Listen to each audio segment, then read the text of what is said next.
Hello students, काफ़ी दिनों बाद आज फिर से हम लोग यूपीएससी की इस क्लास में आप सभी विद्यार्थी यो से बहुत दिन बाद जो है मुलाकात हो रही है। और यूपीएससी मेंस का जो टॉपिक है इंटरनल सिक्योरिटी, उसका जो आपका जो पार्ट है साइबर सुरक्षा और सोशल नेटवर्किंग, उस चैप्टर को हम लोग इन क्लासों में क्या करेंगे, कवर करेंगे। तो आइए हम लोग क्लास को आगे बढ़ाते हैं और क्या क्या पॉइंट्स हैं इस पूरे चैप्टर में और क्या क्या समस्याएं हैं, उनका समाधान और सुरक्षा के भिन्न भिन्न उपाय जो भारत सरकार द्वारा किए गए हैं। तो सबसे पहले हम लोग साइबर सुरक्षा के बारे में जानेंगे कि साइबर सुरक्षा होता क्या है।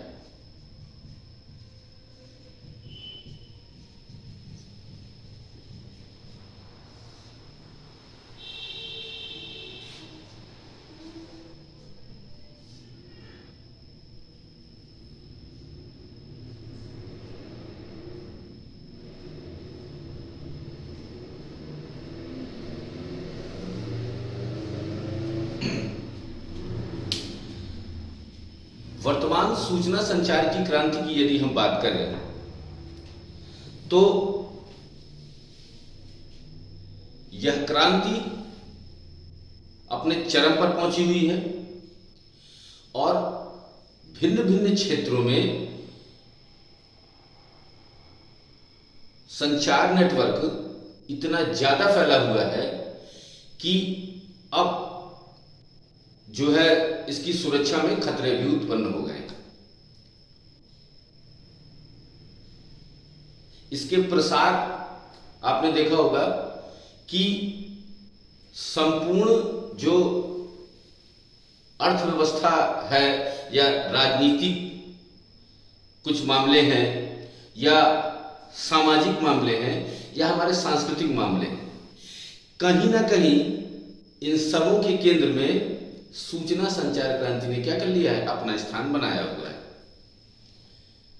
समाज में भिन्न भिन्न वर्गों के कनेक्शन की बात करें या राजनीति और प्रशासन में सूचना संचार की बात करें, सुरक्षा के क्षेत्र में हम सूचना संचार की बात करें या फिर अन्य कई जितने भी आप मामले देखेंगे, अगर हम उनमें बात करते हैं तो सूचना संचार क्रांति ने अपनी जड़ें जो है बहुत गहराई तक बनाई हुई।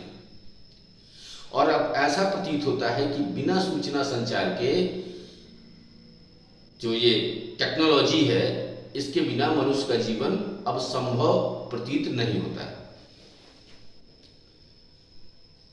तो जैसे आप इंटरनेट का यूज करते हैं और उसके माध्यम से, जैसे मोबाइल हो गया, इंटरनेट है, फैक्स है और ईमेल है, बहुत सारी चीजों का आप लोग प्रयोग करते हैं। अब इनके प्रयोग में बहुत सारे खतरे भी हैं। कार्य तो आसान कर दिया इसने, लेकिन एक प्रॉब्लम इनके साथ में आकर खड़ी हुई, वह हुई इनकी सुरक्षा की। बहुत सारे देश डाटा चुराने में माहिर हो गए हैं। अब वो क्या करते हैं कि जो निजी जानकारियां हैं उनको एक्सेस करते हैं, ठीक है, और उसके बाद में डरा धमकाकर या कई तरीकों से उनको उजागर करने की बात करते हैं। और बहुत सारे मामलों में इसमें क्या देखी गई है, धन की वसूली भी देखी गई। तो इन सभी मामलों को आज हम लोग कवर करेंगे और एक नोट्स के रूप में हम लोग क्या करते हैं, इनको लिखते चलेंगे, ठीक है ना। तो आइए शुरुआत करते हैं, लिखिए जरा। तो हेडिंग डालिएगा साइबर सुरक्षा और सोशल मीडिया।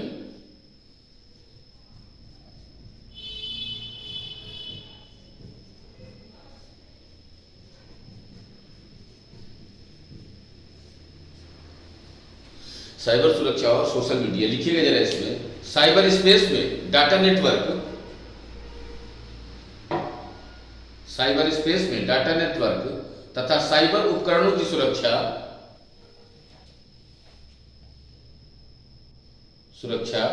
व्यवस्था साइबर सुरक्षा है।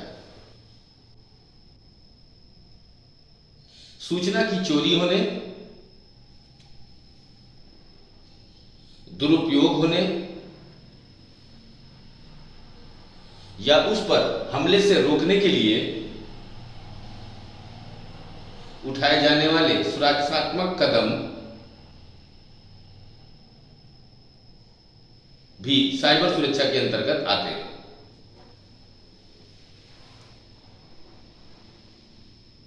साइबर सुरक्षा एक जटिल विषय है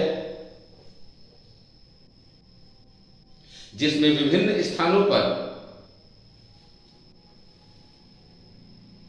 डोमेन द्वारा बहुआयामी, बहुस्तरीय प्रयासों एवं प्रतिक्रियाओं की आवश्यकता होती है।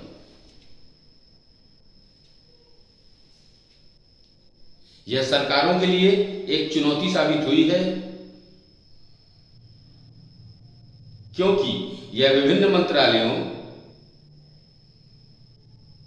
और विभागों से जुड़ा है। पूर्ण विराम लगा के लिखिएगा। खतरों की अपार संभावना और अपराधियों के सामने न होने की वजह से साइबर सुरक्षा का मुद्दा अत्यंत जटिल हो जाता है।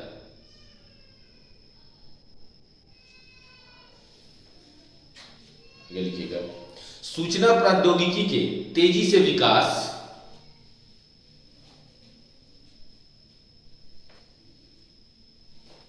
और उसके साथ जुड़े व्यावसायिक कार्यों के कारण साइबर स्पेस का नाटकीय ढंग से विस्तार हुआ है।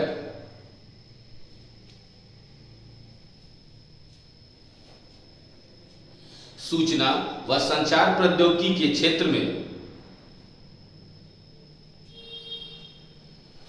क्षेत्र में प्रगति में सरकारी, वैज्ञानिक, शैक्षिक और व्यवसायी बुनियादी ढांचे में क्रांति ला दी है।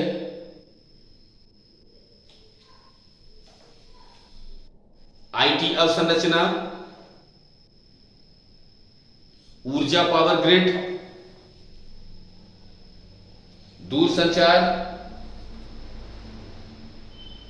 आपातकालीन संचार प्रणाली, वित्तीय प्रणाली, रक्षा प्रणाली, अंतरिक्ष, परिवहन, भूमि रिकॉर्ड, सार्वजनिक आवश्यक सेवाओं और उपयोगिता कानून प्रवर्तन एवं सुरक्षा और हवाई यातायात नियंत्रण नेटवर्क जैसी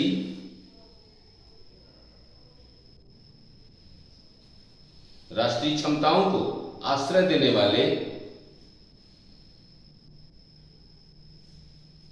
महत्वपूर्ण बुनियादी ढांचे का अभिन्न अंग बन गई है।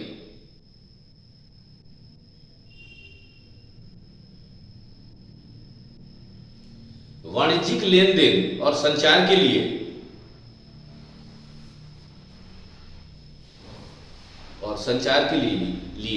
सभी बुनियादी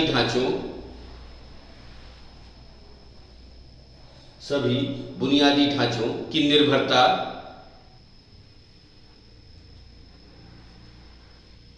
सूचनाओं को एक स्थान से दूसरे स्थान पर भेजने के लिए बढ़ रही है।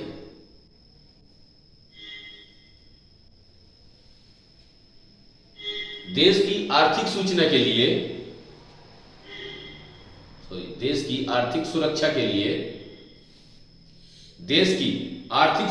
लिए महत्वपूर्ण सूचना प्रणाली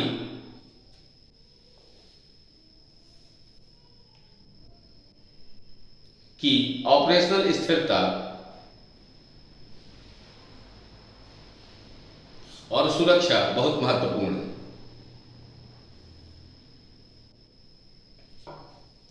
दूरसंचार के बुनियादी ढांचे में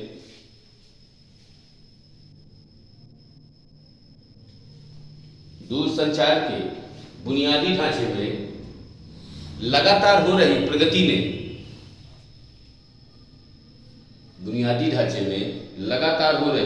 प्रगति ने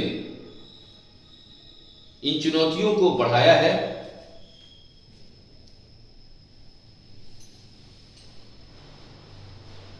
नेटवर्क तक वायरलेस कनेक्टिविटी के विस्तार से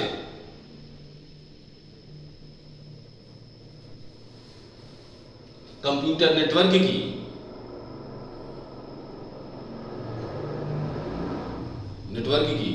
भौतिक और तार्किक सीमाओं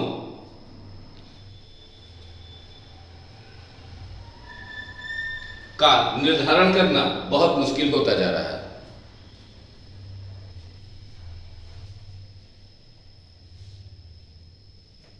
कंप्यूटर आधारित प्रणाली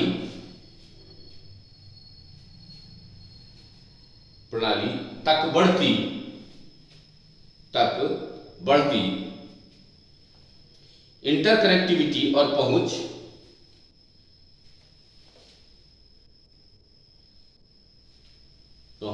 देश की अर्थव्यवस्था के लिए महत्वपूर्ण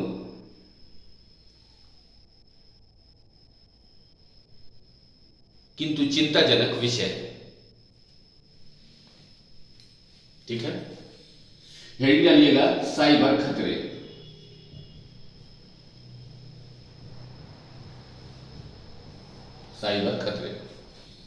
इसमें लिखिएगा जरा, एक ईमेल की सरल हैकिंग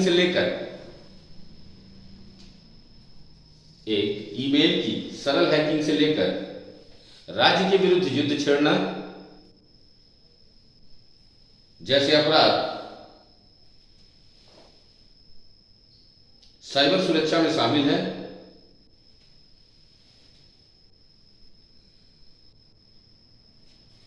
साइबर खतरों को मोटे तौर पर दो भागों में बांट सकते हैं। नंबर पहला,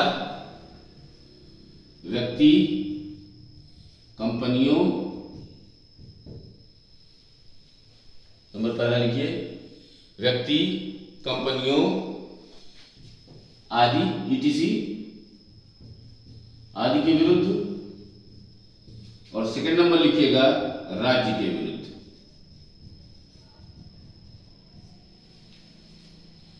पहला व्यक्ति, कंपनियों आदि के विरुद्ध और दूसरा नंबर राज्य के विरुद्ध। ये साइबर अपराध है दोनों के दोनों, ठीक है ना। अब देखिए, आपने महसूस किया होगा कि जब कभी आप मोबाइल फोन का अपने यूज करते हैं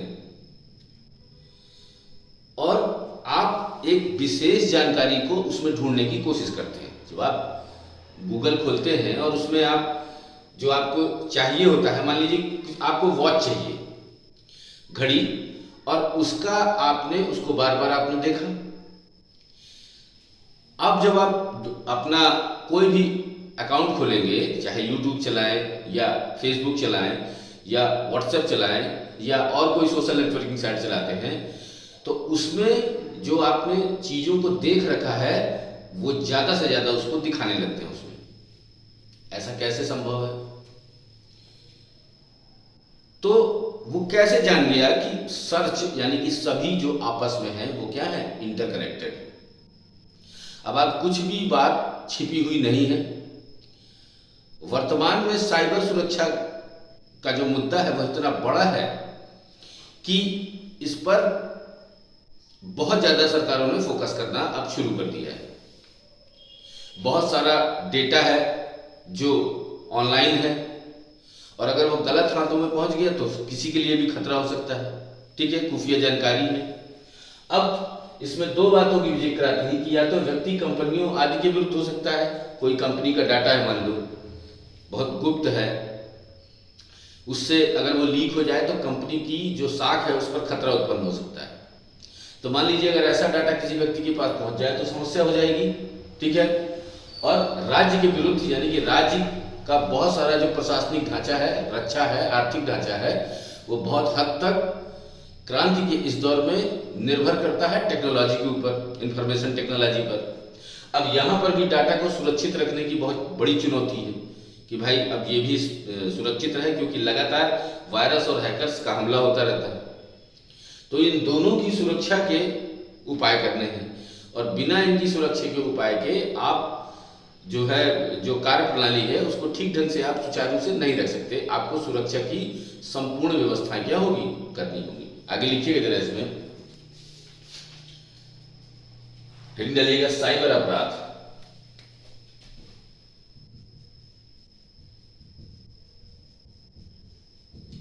लिखिएगा इसमें, एक व्यक्ति या संगठित समूह द्वारा साइबर स्पेस जैसे, एक व्यक्ति या संगठित समूह द्वारा साइबर स्पेस जैसे कंप्यूटर, इंटरनेट, तकनीकी उपकरणों, सेलफोन इत्यादि का प्रयोग कर अपराध करना साइबर अपराध कहलाता है। साइबर हमलावर साइबर अपराध करने के लिए साइबर स्पेस की कई कमजोरियों का उपयोग करते हैं। वे मालवेयर के उपयोग से सॉफ्टवेयर और हार्डवेयर डिजाइन की कमजोरियों का फायदा उठाते हैं। सेवा से इनकार, यानी कि डिनायल ऑफ सर्विसेज,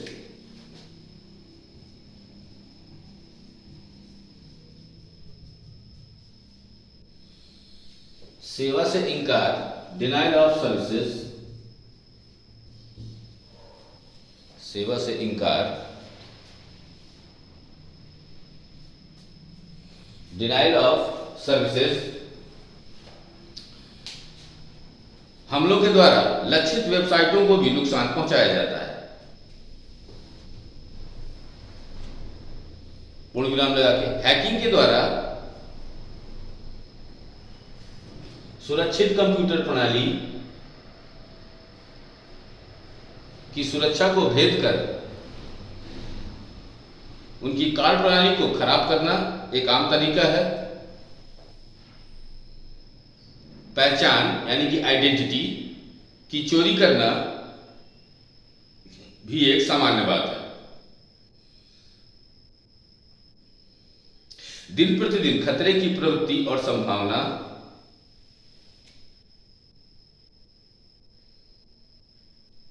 कई गुना बढ़ रही है।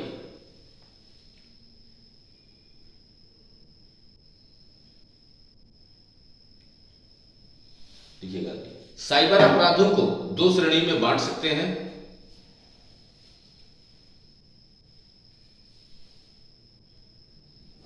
नंबर पहला अपराध जो सीधे तौर पर कंप्यूटरों को प्रभावित करते हैं।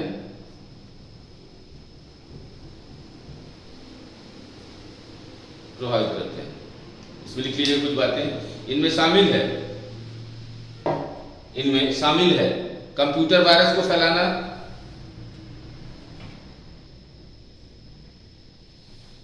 सेकंड नंबर इसी में सेवा से इनकार।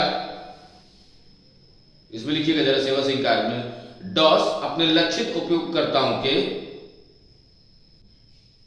कंप्यूटर या नेटवर्क के संसाधनों को निष्प्रभावी बनाता है।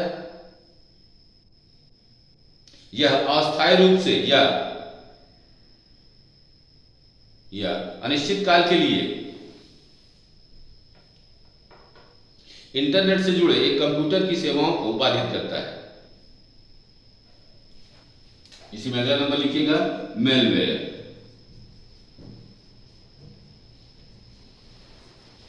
मेलवेयर में लिखिएगा, इसको दुर्भावनापूर्ण कोड कह सकते हैं। दुर्भावनापूर्ण कोड, इसमें लिखिए जरा, कंप्यूटर संचालन बाधित करने संवेदनशील जानकारी इकट्ठा करने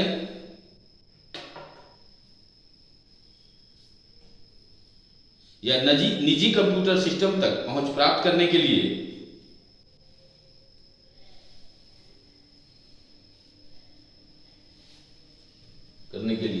इस सॉफ्टवेयर का इस्तेमाल किया जाता है।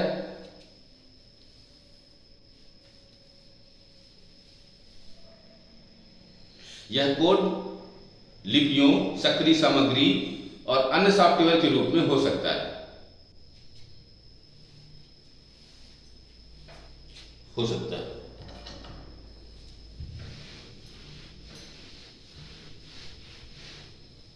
इसमें लिखिएगा आगे ट्रोजन हॉर्स,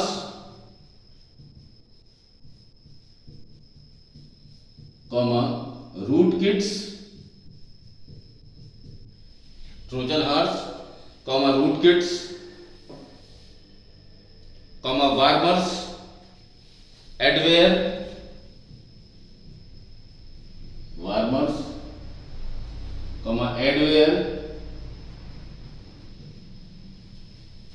एडवेयर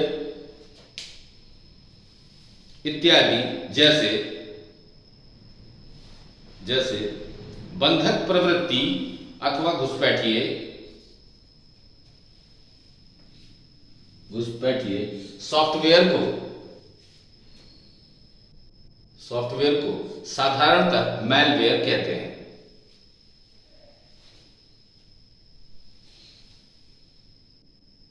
ठीक है, तो ये पहला नंबर हो गया था अपराध जो सीधे तौर पर कंप्यूटर को प्रभावित करते हैं, उसमें ये पॉइंट देखिए।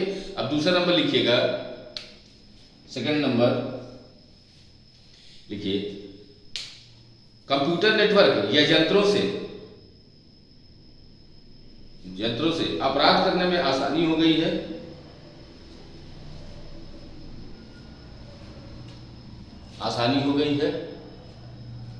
जिनका प्राथमिक लक्ष्य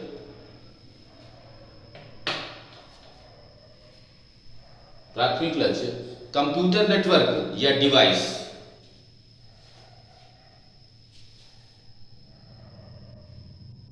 की स्वतंत्रता है।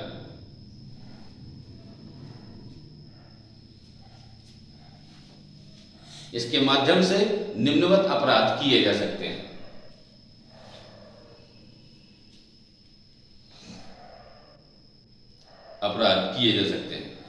ठीक है, अब इसमें डालिएगा नंबर 1 और लिखिएगा किसी देश की अर्थव्यवस्था को अस्थिर करके, बैंकिंग लेन देन प्रणाली पर हमला, धोखाधड़ी के माध्यम से पैसा निकालने, क्रेडिट या डेबिट कार्ड का डाटा हासिल करके, वित्तीय चोरी और कॉपीराइट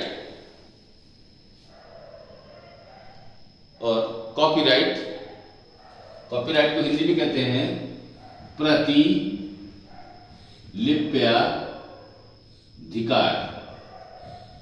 इसको कॉपीराइट कहते हैं इंग्लिश में। कॉपीराइट एक अंग्रेजी का शब्द है, इसकी हिंदी होती है प्रतिलिप्याधिकार। ठीक है ना, का उल्लंघन करना। दूसरा नंबर लिखिएगा डाटा को बदलकर या इसे नष्ट कर वेबसाइट को खराब करना। थर्ड नंबर पोर्नोग्राफी का फैलाव। चौथा नंबर साइबर स्टॉकिंग,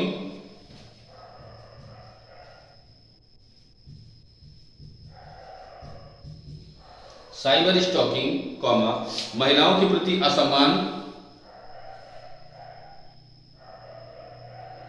लड़कियों को अपमानित और उनकी प्रतिष्ठा को नुकसान पहुंचाने के लिए अश्लील सामग्री फैलाना। अगला नंबर 5वां ईमेल से धमकी देना।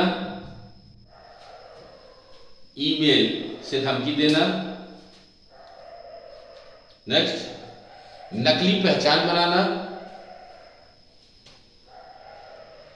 नकली पहचान बनाना, कॉमा, आभासी प्रतिरूपण। नेक्स्ट, गोपनीयता के अधिकार का उल्लंघन।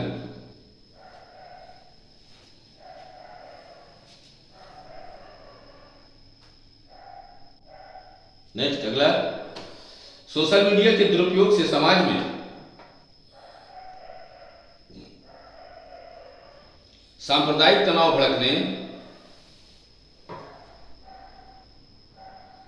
और समाज में दंगे होने की आशंका बनी रहती है।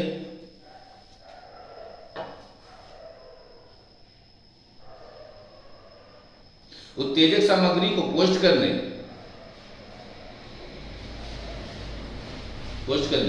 से नफरत और अपराधों की प्रवृत्ति बढ़ती है।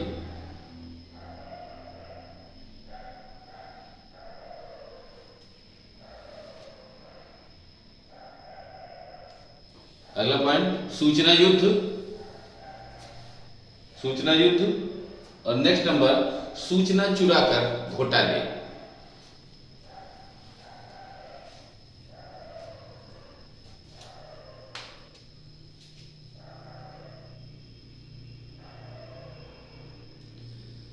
वर्तमान युग सूचना संचार क्रांति का युग है, आप सभी लोग जानते हैं, और इसने जितना फायदा पहुंचाया है, नुकसान भी कहीं ना कहीं इसने किया। जब हम सोशल मीडिया की सीधे बात करते हैं तो सोशल मीडिया का आशय है कि वर्चुअल माध्यम से लोग आपस में एक दूसरे से संपर्क स्थापित करते हैं, जैसे फेसबुक, ट्विटर, व्हाट्सएप, जीमेल, जो भी जितने भी सारे जो सोशल नेटवर्किंग है, जिसके माध्यम से समाज में एक जुड़ाव है, जो इंटरनेट कनेक्टिविटी के माध्यम से आपस में क्या होते हैं, कनेक्ट होते हैं। अब इसमें जो समस्या आ रही है वो ये आ रही है कि लोगों को इतनी छूट है कि उस पर कुछ भी जो पोस्ट करना होता है, लोग उस पर पोस्ट करते हैं, और अगर कोई भ्रामक या गलत सूचना होती है, इसकी वजह से कभी कभी बहुत बड़ी समस्याएं क्या होती हैं, खड़ी हो जाती हैं। हालांकि सरकार का निर्देश है सोशल नेटवर्किंग साइट्स को कि जो भी कंटेंट कुछ पड़ा है, अगर कुछ उसमें ऐसा है या जो समस्या पैदा कर सकता है, तो उसको आप क्या कर सकते हैं, डिलीट कर सकते हैं। तो जो कुछ नियम और कानून है उनको और ज्यादा सख्त करने की जरूरत है, ठीक है, और इनका क्रियान्वयन का जो पक्ष है उस पर उचित तरीके से करने की, और उचित तरीके से इसका क्रियान्वयन होना चाहिए।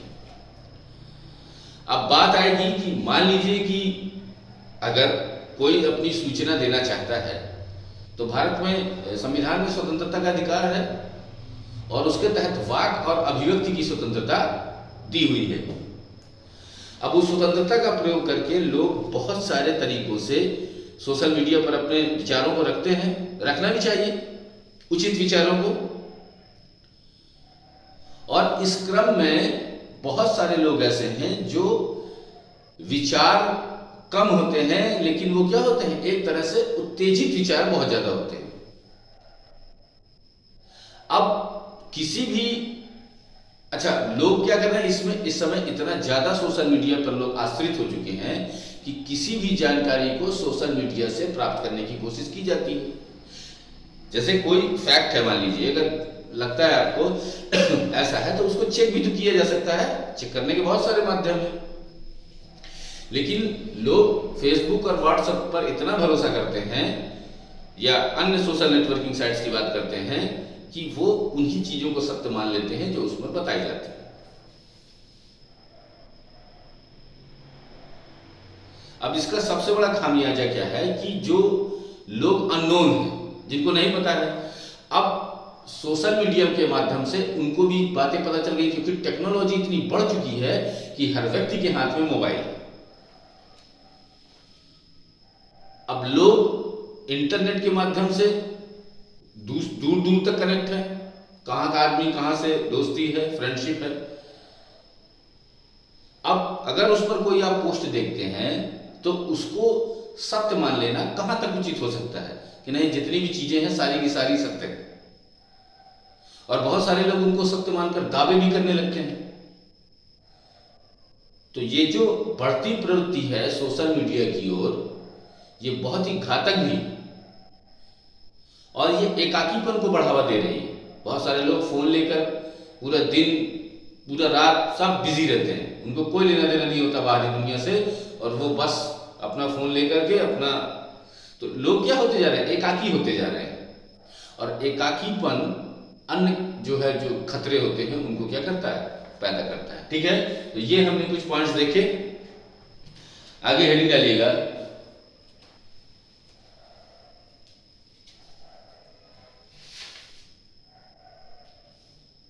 साइबर युद्ध और साइबर आतंक।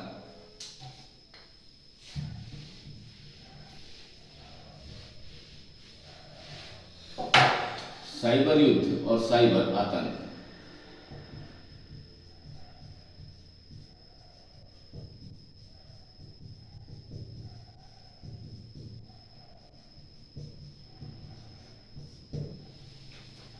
लिखिएगा इसमें जरा।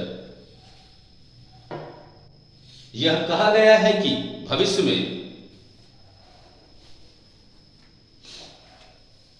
जो भी युद्ध होंगे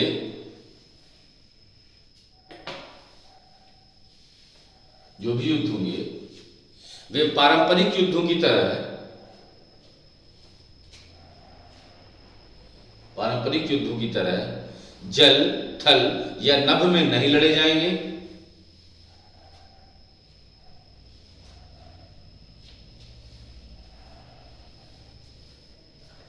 स्नोडेन, एडवर्ड स्नोडेन का जो है लीक हुआ था ना,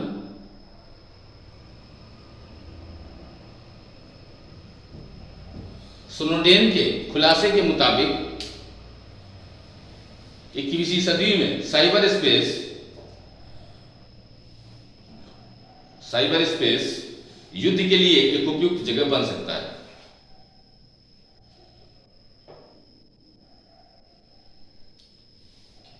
साइबर युद्ध की कोई स्पष्ट परिभाषा नहीं है,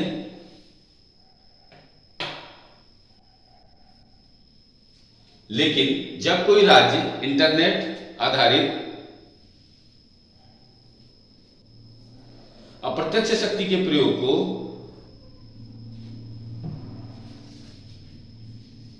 किसी राज्य में तोड़फोड़ करवाने और इसके खिलाफ जासूसी करने के लिए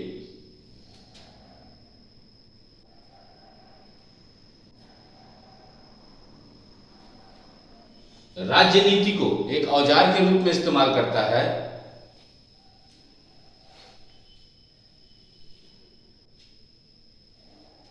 तो इसे साइबर युद्ध कहा जाता है।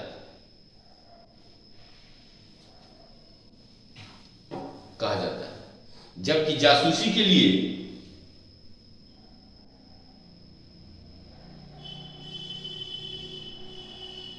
और उनके महत्वपूर्ण बुनियादी ढांचे में नुकसान पहुंचाने के लिए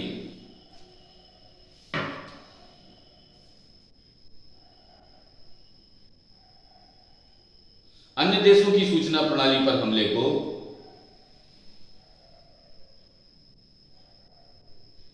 साइबर युद्ध के रूप में देखा जा सकता है।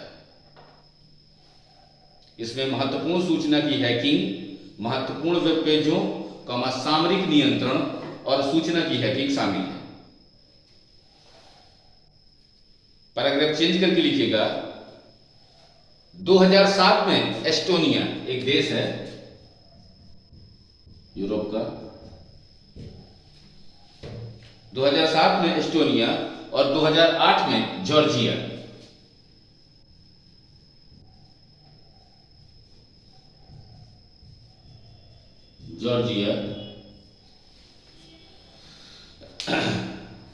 की वेबसाइटों पर हमले की रिपोर्टें व्यापक रूप से दी गई हैं। हालांकि इन हमलों में किसी राज्य का हाथ होने का कोई ठोस सबूत नहीं है, फिर भी यह हो सकता है कि इन हमलों में गैर गैर राज्यकर्ताओं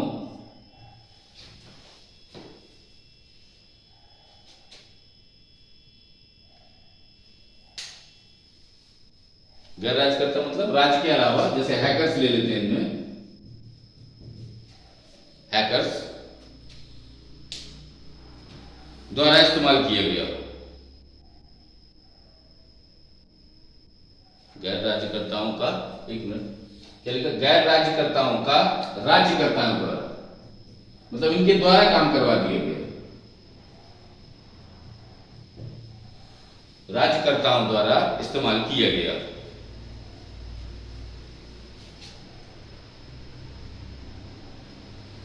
इस्तेमाल किया गया। इन साइबर हमलों के बाद साइबर युद्ध का मुद्दा वैश्विक मीडिया में उठा।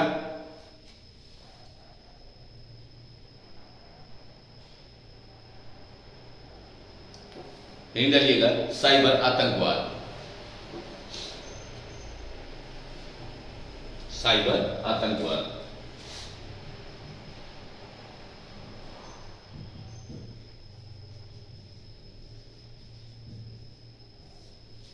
देखिएगा, इसमें जब कोई संगठन किसी राज्य में स्वतंत्र रूप से कार्य कर रहा हो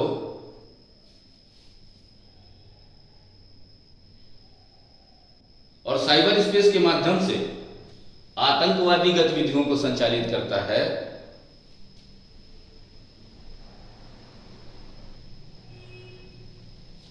तो आमतौर पर इसे साइबर आतंक कहते हैं।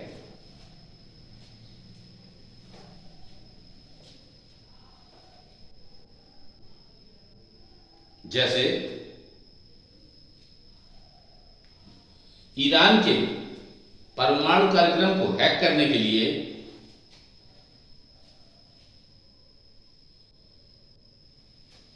अमेरिका का स्टक्सनेट वायरस,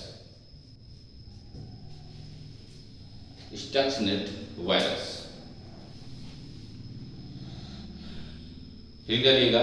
पारंपरिक युद्ध की तुलना में साइबर युद्ध के विशेष लक्षण।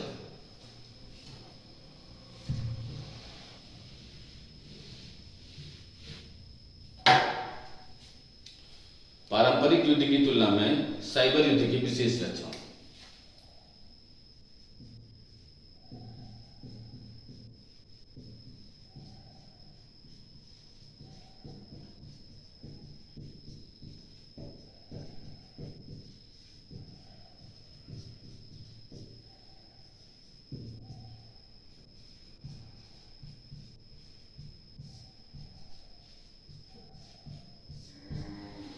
लिखिएगा जरा इसमें।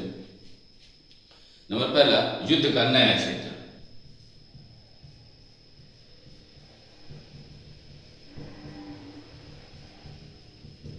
युद्ध का नया क्षेत्र लिखिए इसमें।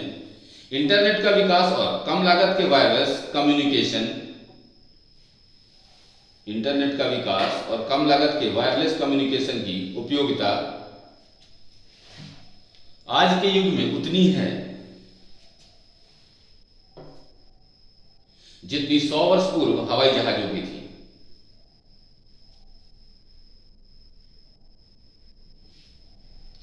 पूर्ण विराम लगा के लिखिएगा। आर्थिक, सामाजिक और राजनीतिक कार्यों में, सामाजिक और राजनीतिक कार्यों में इसके प्रयोग करने की दर पिछली सदी में हवाई जहाजों का प्रयोग करने वालों की संख्या से भी ज्यादा हो गई। इस प्रौद्योगिकी ने पहले ही भूमि, समुद्र, वायु, आकाश और स्पेस के परंपरागत क्षेत्रों में सैन्य कार्यवाहियां करने में एक महत्वपूर्ण भूमिका अदा की है।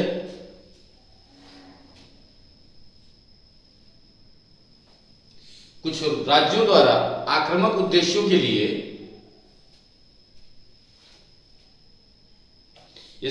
इस्तेमाल करने के संकेत भी मिले हैं।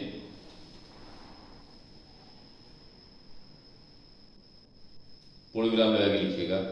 अपराधियों और आतंकवादी समूहों द्वारा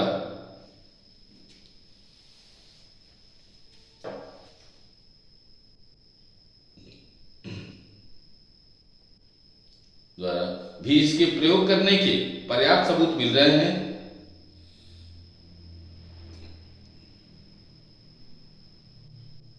यह सब समय की बात है। जैसे 100 साल पहले वायु शक्ति युद्ध का एक स्वच्छंद क्षेत्र था। 100 साल पहले वायु शक्ति युद्ध का एक स्वच्छंद क्षेत्र था। उसी प्रकार अब साइबर स्पेस युद्ध का स्वच्छंद क्षेत्र है। उसी प्रकार अब साइबर स्पेस युद्ध का स्वच्छंद क्षेत्र है। लिखिएगा इसमें, भूमि, समुद्र, वायु और अंतरिक्ष के साथ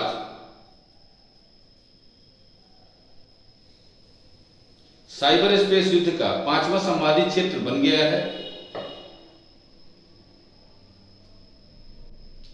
साइबर स्पेस युद्ध का 5वां संभावित क्षेत्र बन गया है। साइबर स्पेस का उपयोग पानी के भीतर cable, microwave, optical fibre network, router, data server इत्यादि जैसी भौतिक सुविधाओं पर निर्भर करता है। इनकी रक्षा करना अथवा इन पर हमला करना सेना के पारंपरिक अधिकार क्षेत्र में है। साइबर स्पेस युद्ध का एक स्वच्छंद क्षेत्र है जो हमले में इन सुविधाओं का उपयोग करने के लिए समर्थ है। पृथक रूप से सुरक्षा सेवाओं द्वारा इसे सुरक्षा नहीं दी जा सकती।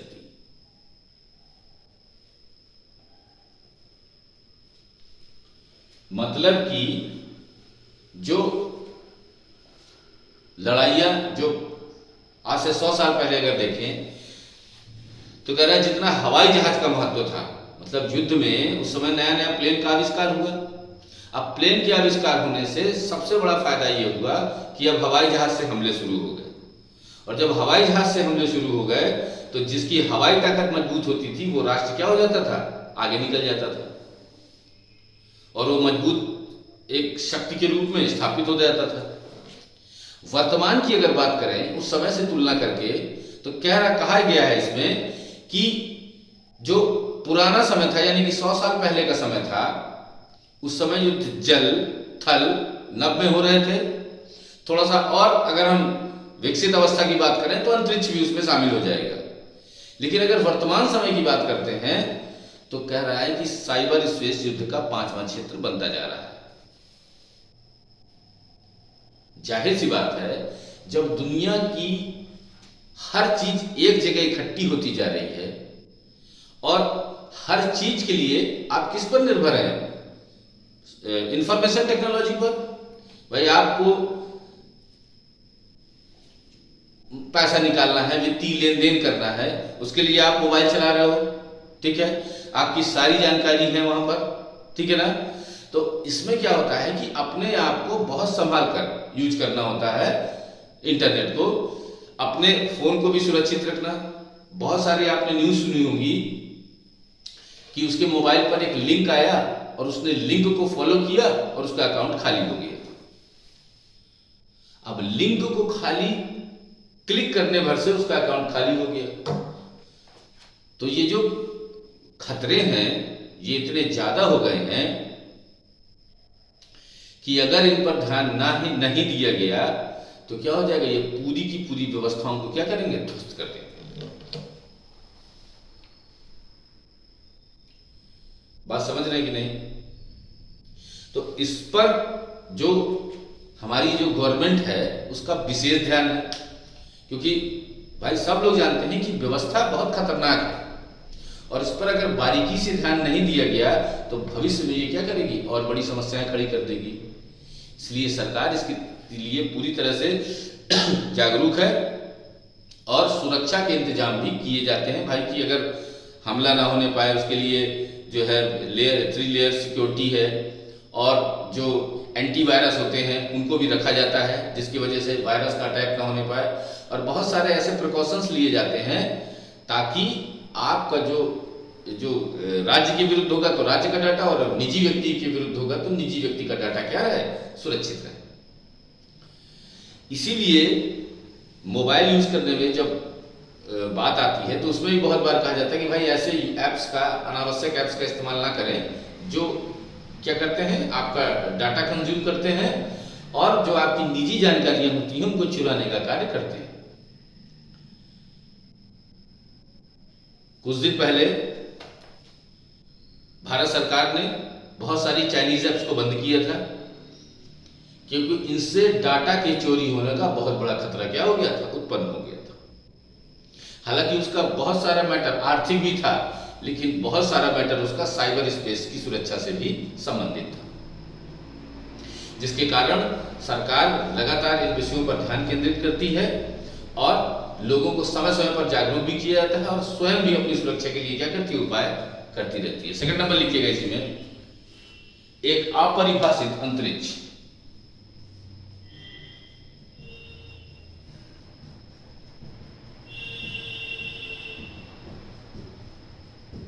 इसमें लिखिएगा, साइबर स्पेस की रक्षा की एक खास विशेषता है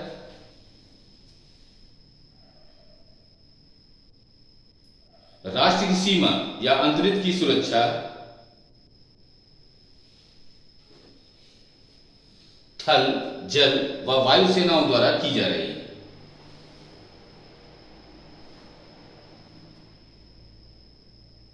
बाह्य स्पेस और साइबर स्पेस एक दूसरे से अलग हैं,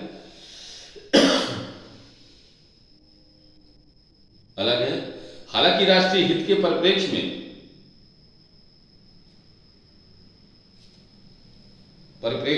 यह अंतरराष्ट्रीय है।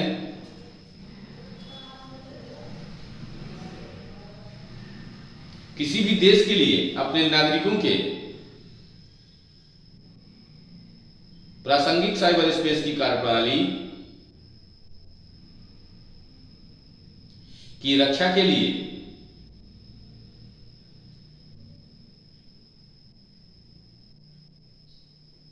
स्पेस के किसी भी भाग में होने वाली घटना की अनदेखी संभव नहीं है। इसके अलावा इस स्पेस का एक महत्वपूर्ण पहलू यह भी है कि वैश्विक इंटरनेट प्रणाली अब भी एक देश के नियंत्रण में है।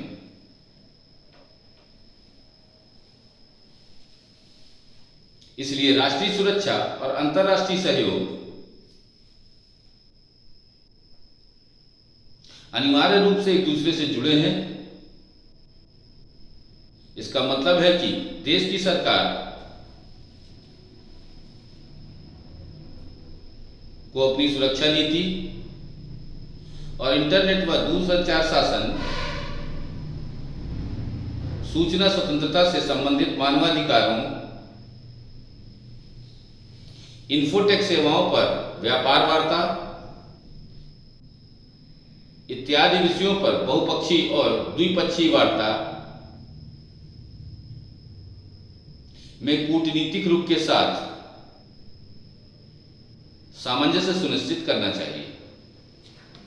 थर्ड नंबर लिखिएगा,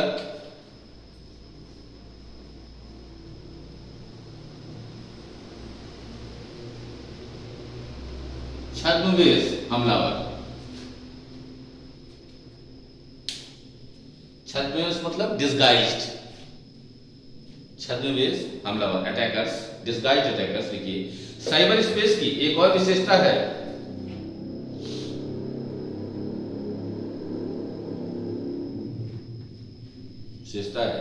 जो संघर्ष के अन्य क्षेत्रों की तुलना में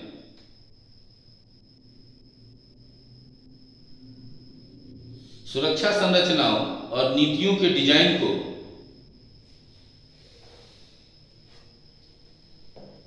को पेचीदा करती है। साइबर स्पेस में हमलावरों द्वारा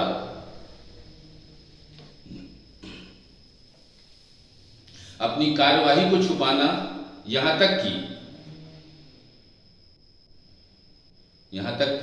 किस जगह से और किसके द्वारा हमला किया गया है,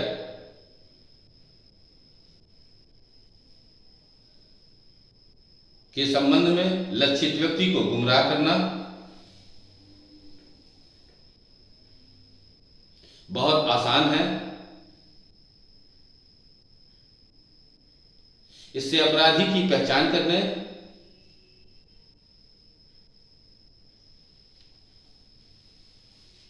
और उसके विरुद्ध कार्रवाई करने में मुश्किल होती है। नेक्स्ट नंबर, संपर्क रहित युद्ध।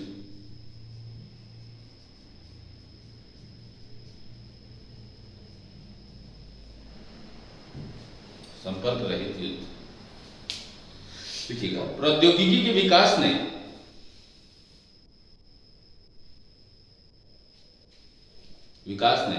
संघर्ष और युद्ध की प्रवृत्ति को प्रभावित किया है। युद्ध के नवीनतम पहलुओं में से एक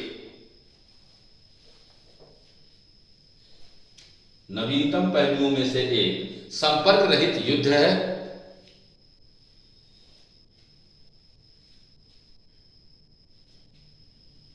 इसमें सीमा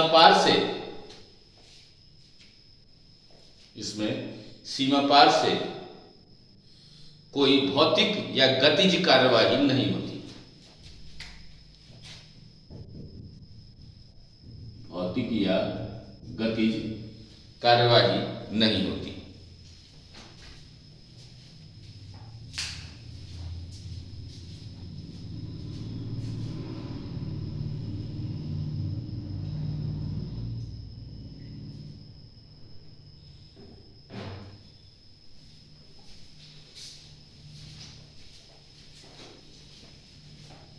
नेक्स्ट लिखिएगा, हेड डालिएगा, ये कंप्लीट हो गया आपका क्वेश्चन।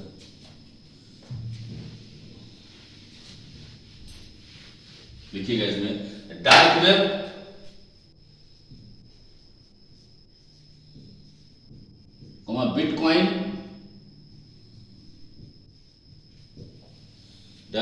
बिटकॉइन, और आतंकवाद वित्त पोषण से संपर्क।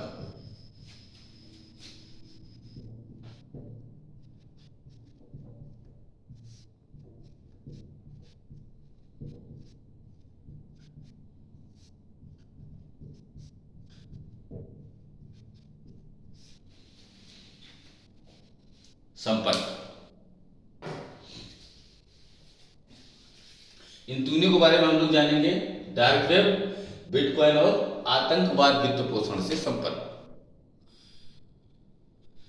आपने डिजिटल मुद्रा का नाम सुना होगा, ठीक है।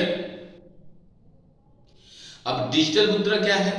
डिजिटल मुद्रा वह मुद्रा है जो ब्लॉकचेन टेक्नोलॉजी पर चलती है और वर्चुअल रूप से इनकी मान्यता होती है। हालांकि बहुत सारे देशों ने वहां अनुमति दे रखी है, ठीक है ना, और इसको एक लीगल मुद्रा क्या किया गया है, मान लिया है। लेकिन भारत ने और भारत जैसे बहुत ढेर सारे देशों ने भी इसको अभी तक वैध मुद्रा के रूप में स्वीकार नहीं किया है और ना ही देश के केंद्रीय बैंक के द्वारा इसकी मान्यता दी गई। अगर आप इसका ट्रेड करते हैं तो यह आपकी जिम्मेदारी के ऊपर है, ठीक है। और यह जो है क्या करती है, बहुत सारे संशय भी क्या कर रही है, पैदा कर रही है। आइए देखते हैं इसको। लिखिए, बिटकॉइन एक गुप्त मुद्रा,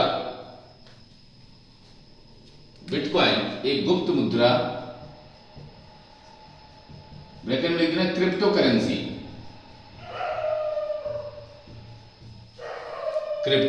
करेंसी है। वह इलेक्ट्रॉनिक नकदी का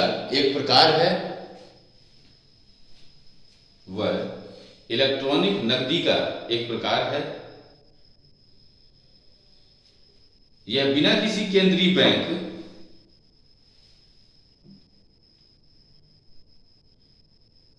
या एकल प्रशासक के एक विकेंद्रीकृत डिजिटल करेंसी है। विकेंद्रीकृत डिजिटल करेंसी है, ठीक है। आगे लिखिएगा, इसे बिना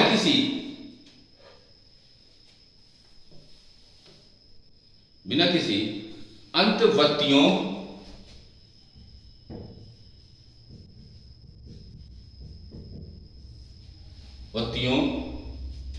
की आवश्यकता के उसे peer to peer person to person bitcoin network के जरिए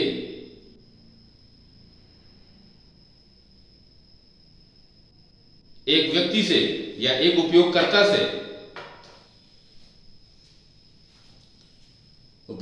से दूसरे उपयोगकर्ता तक भेजा जा सकता है।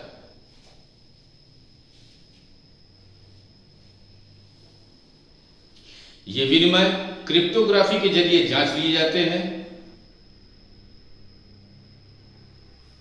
और इन्हें ब्लॉकचेन को हिंदी में कहते हैं खंड श्रृंखला, इंग्लिश में कहेंगे ब्लॉकचेन,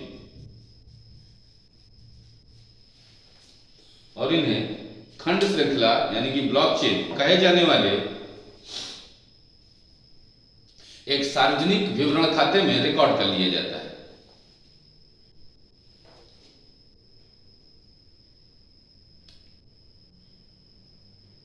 बिटकॉइन का इजाद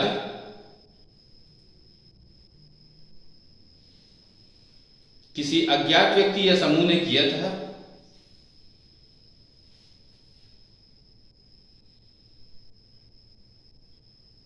किसी अज्ञात व्यक्ति या समूह ने किया था जो सातोशी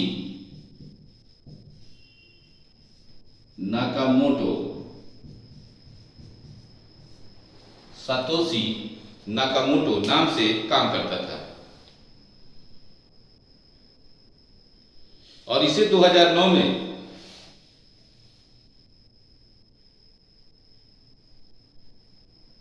ओपन सोर्स सॉफ्टवेयर द्वारा जारी किया था।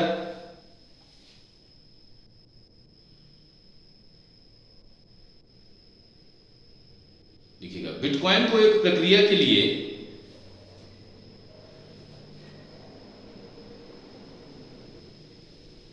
एक पुरस्कार के रूप में बनाया जाता है जिसे खनन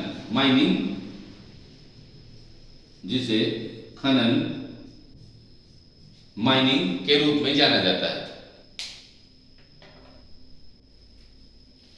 पूर्ण विराम लगा के लिखिएगा, उन्हें अन्य मुद्राओं, उत्पादों और सेवाओं के बदले में विनिमय किया जा सकता है।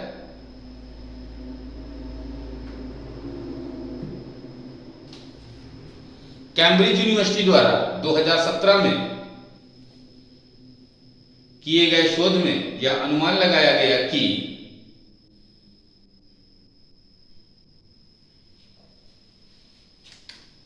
2.9 से 5.8 मिलियन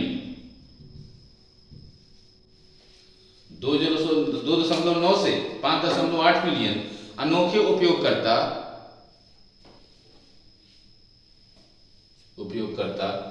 क्रिप्टो करेंसी वॉलेट का उपयोग कर रहे हैं।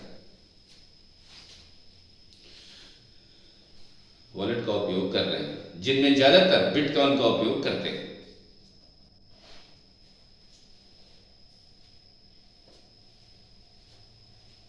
इसी में लिखिएगा, बिटकॉइन ऐसा कुछ है जिसे कोई अर्जित नहीं कर सकता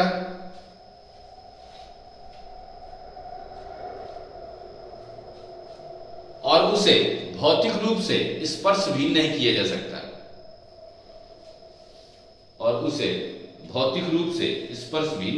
सकता।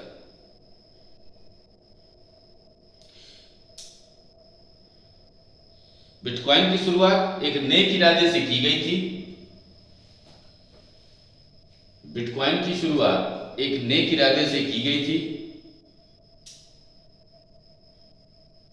लेकिन अब आतंकियों द्वारा बुरे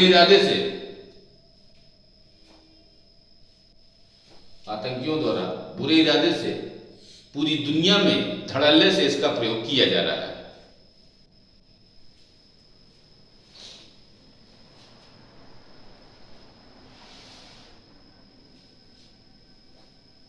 पैराग्राफ चेंज करके लिखिएगा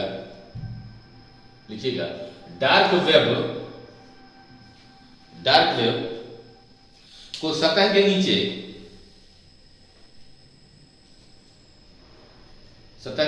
स्थित एक तरंग के रूप में परिभाषित किया जाता है।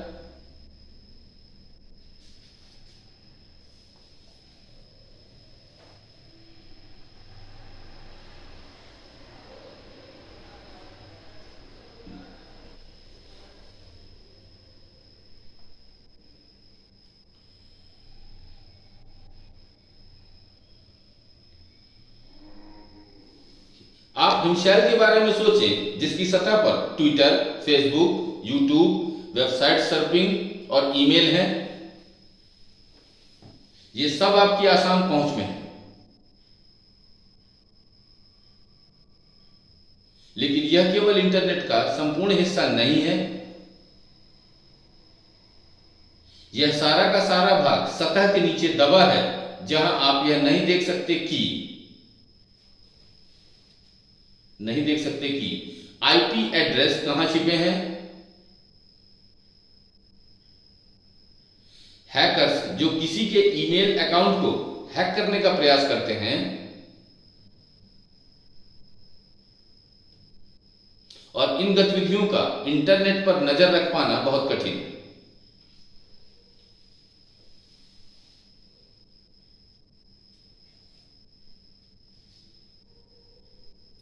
लिखिएगा प्रतिभासी यानी कि वर्चुअल दुनिया में, प्रतिभासी यानी कि वर्चुअल दुनिया में नकदी लगभग बीते दिनों की बात हो गई है।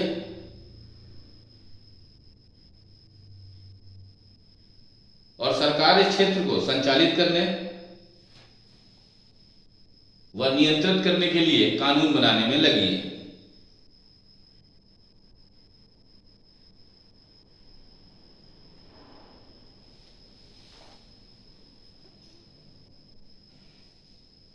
डार्क वेब शब्द के बारे में पहली बार 2009 में पता चला।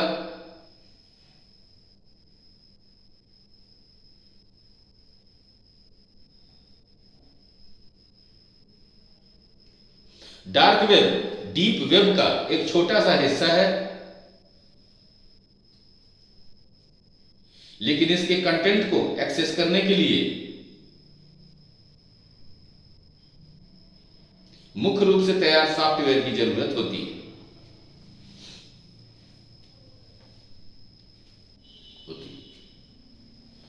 डार्क वेब जिसे डार्कनेट वेबसाइट भी कहा जाता है, इसे केवल टोर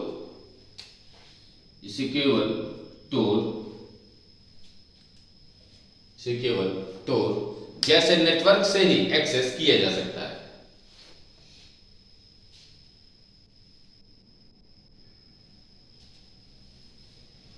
ये खासकर डार्क वेब के लिए ही बनाए गए हैं।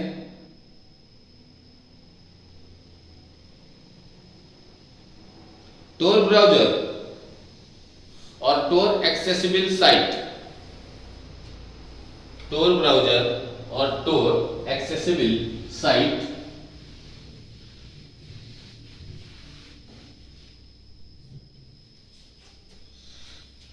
टोर ब्राउज़र और टोर एक्सेसिबल साइट डार्कनेट उपयोगकर्ताओं द्वारा व्यापक रूप से उपयोग किए जाते हैं और इसे डॉट ओनियन और इसे डॉट ओनियन डोमेन द्वारा पहचाना जा सकता है, ONION। पैराग्राफ चेंज करके लिखिएगा, डार्कनेट उपयोगकर्ताओं की पहचान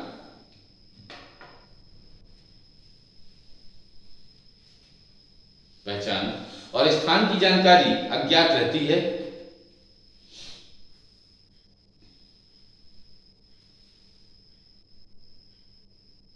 और लेयर्ड एन्क्रिप्शन सिस्टम के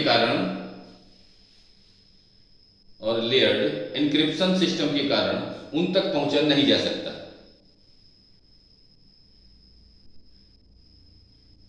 डार्कनेट एन्क्रिप्शन तकनीक के उपयोगकर्ताओं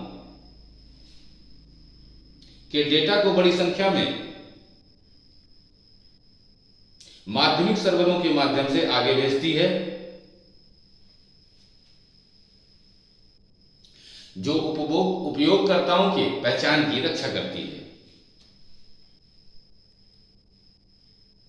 और अनामिकता की गारंटी देती है। इस प्रकार डार्कनेट उपयोगकर्ताओं के बीच संचार अत्यधिक एन्क्रिप्टेड है,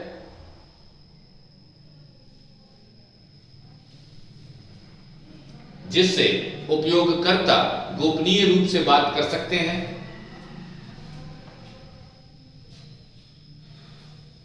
ब्लॉक कर सकते हैं, BLOG,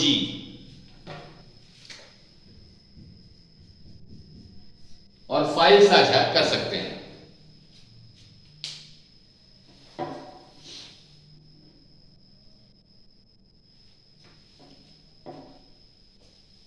अगला पॉइंट बना के लिखिएगा, 1990 के दशक में या 1990 के दशक की शुरुआत में आतंकी संगठनों ने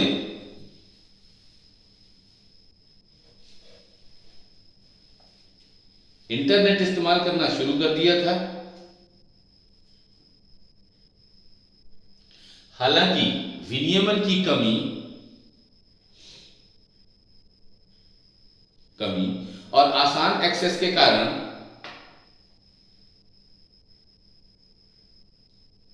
डार्क वेब की ओर ये आतंकवादी संगठन आकर्षित हुए।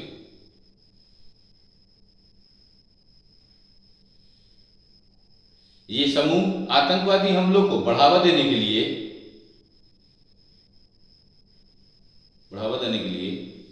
डार्क वेब के चैट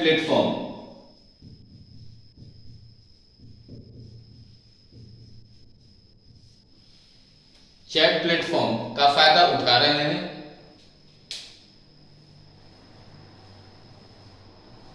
इन समूहों ने हाउ टू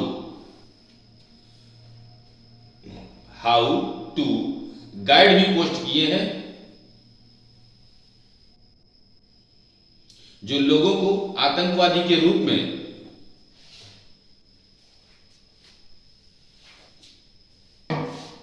अपनी पहचान बनाना और छुपाना सिखाते हैं।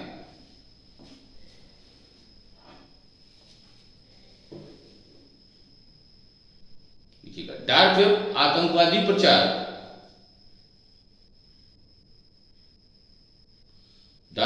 आतंकवादी प्रचार सूचना का नेतृत्व करने और सबसे महत्वपूर्ण फंड जमा करने का एक मंच बन गया है।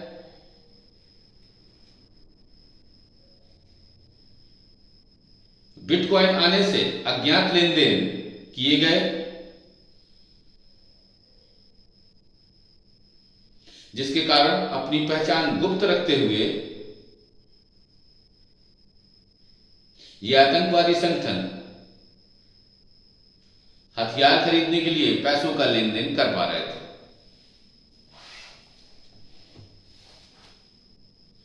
देखिए, डार्क वेब में www जैसे नए सोशल मीडिया प्लेटफॉर्म मौजूद हैं।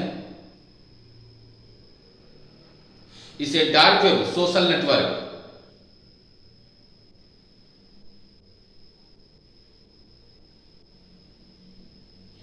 Social network, DWSN, dark web social network के नाम से जानते हैं।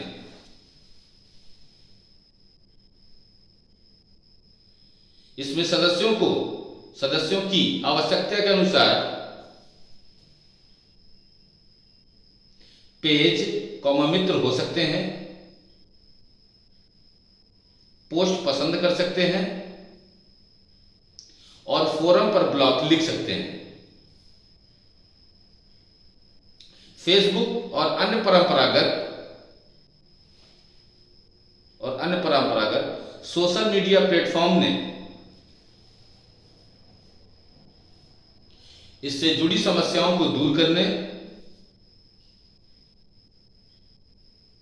और वर्ल्ड वाइड वेब के सभी वेब में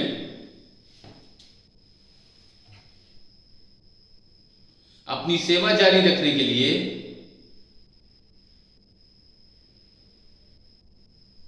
अपनी वेबसाइटों के डार्क वेब संस्करण भी बनाना शुरू कर दिया है। फेसबुक के विपरीत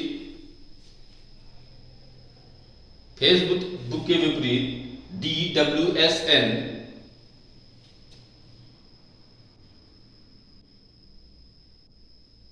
की गोपनीयता नीति के अनुसार सदस्यों को कोई भी व्यक्तिगत जानकारी साझा करने की आवश्यकता नहीं है और उसकी पहचान गुमनाम रहती है। ऐसे तर्क दिए जाते हैं कि डार्क वेब नागरिक स्वतंत्रता को बढ़ावा देता है, जैसे वाक स्वातंत्र्य, गोपनीयता, अनामिकता। कुछ अभियोक्ता और सरकारी संस्था चिंतित है कि यह आपराधिक गतिविधियों के लिए एक शरण स्थान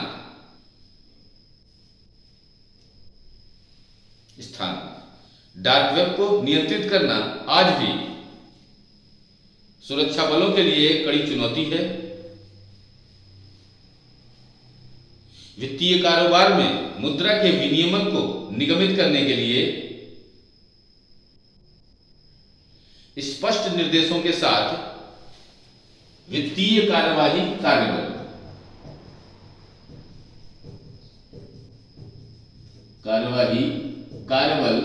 जिसको फाइनेंशियल एक्शन टास्क